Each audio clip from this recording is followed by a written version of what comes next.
அஸ்ஸலாமு அலைக்கும். Welcome to FM சமையல். இன்றைக்கி வெண்டைக்காய் கொடுவா மீன் குழம்பு தான் செய்ய போகிறேன்.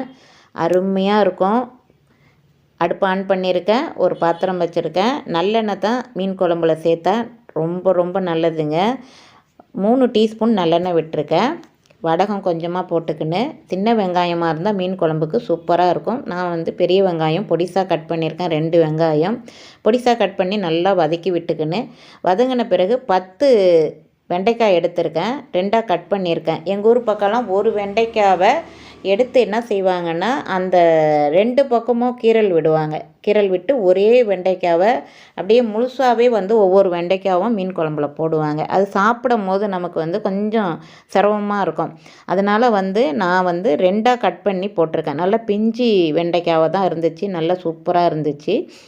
10 வெண்டைக்காய் எடுத்துக்கின்னு மீன் குழம்புக்கு நம்ம எவ்வளோ தேவையோ போடலாம். ரொம்ப போட்டாலும் ரொம்ப அதிகமாகிடும். அதனால் தேவைக்கேற்ப நம்ம போட்டுக்கின்னு வெண்டைக்காய் ஒரு 10 எடுத்து போட்டிருக்கேன். வெண்டைக்காய் வந்து பச்சை பச்சைன்னு அந்த நிறம் மாறாமல் இருக்கிறதுக்கு ஒரு சின்ன டிப்ஸு சொல்கிறேன். மஞ்சத்தூள் 1/2 டீஸ்பூன் போட்டு வதக்கும் போதே, எதுவாக இருந்தாலும் நீங்கள் பொரியல் செய்யும் போது வதக்குனா கூட மஞ்சத்தூள் ஃபஸ்ட்டு வதக்கிட்டு அப்புறம் மசாலாலாம் கொடுங்க. அது மாதிரி மஞ்சத்தூள் போட்டு வதக்கும் போது பச்சை பச்சைன்னு நிறம் மாறாமல் இருக்கும். ஒரு சின்ன டிப்ஸு. வதக்கிட்டு அதன் பிறகு மசாலாலாம் கொடுத்துருவோம்.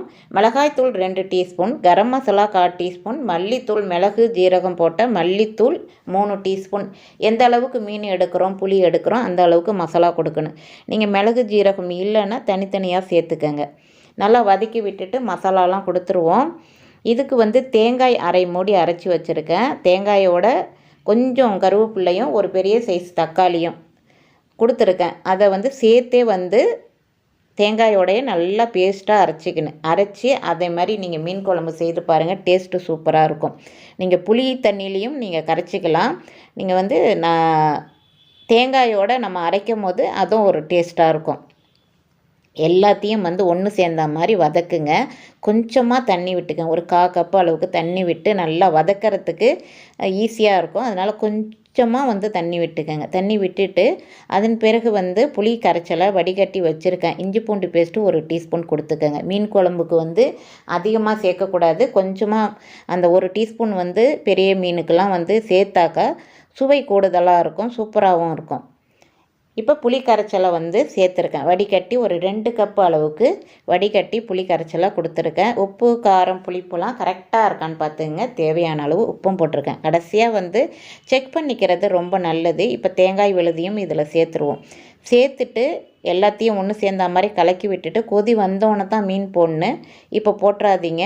கலக்கி விட்டுட்டு மூடி போட்டு மூடின்னு. மீன் வந்து மத்தி மீன், காணாங்கெளுத்தி, இந்த மீன்லலாம் வந்து நிறைய புரத சத்து இருக்குது. மீன் வந்து வாரத்துக்கு 2 முறை எடுத்துக்கிறது. எல்லா மீன்லேயும் சத்து இருக்குது. இந்த காணாங்கெளுத்தி மத்தி மீனில் வந்து நிறைய சத்துக்கள் இருக்குதுன்னு சொல்கிறாங்க. நல்லா கொதி வந்துட்டாங்க. கொதி வந்தோடனே கலக்கி விட்டுட்டு மீனை எடுத்து போட வேண்டியது தான். சூப்பராக இருக்குங்க. அருமையான டேஸ்ட்டாக இருக்கும். இப்போ மாங்காய் போட்டு செய்யலாம் மீன் குழம்பு, கத்திரிக்காய் போட்டு செய்யலாம், அதே மாதிரி வெண்டைக்காய் போட்டு செய்யலாம். யார் யாரெல்லாம் வந்து மீன் குழம்போட என்னென்ன போட்டு செய்வீங்க அப்படிங்கிறதும் சொல்லுங்கள் கமெண்டில். சூப்பராக இருக்கும். அந்த வெண்டைக்காய் போட்டு செய்து பாருங்கள். அது மாதிரி மாங்காய் போட்டு செய்தாலும் ரொம்ப டேஸ்ட்டாக ரொம்ப ரொம்ப டேஸ்ட்டாக இருக்கும். நம்ம வந்து சாதாரணமாக மீன் குழம்பு வைக்கிறத விட இந்த வெண்டைக்காய், மாங்காய், கத்திரிக்காய் ஒன்று சேர்க்கணும். இப்போ மாங்காய்னா மாங்காய் மட்டும், வெண்டைக்காய்னா வெண்டைக்காய் மட்டும். அதே மாதிரி மீன் குழம்பு வைத்து பாருங்கள். சூப்பராக இருக்கும்.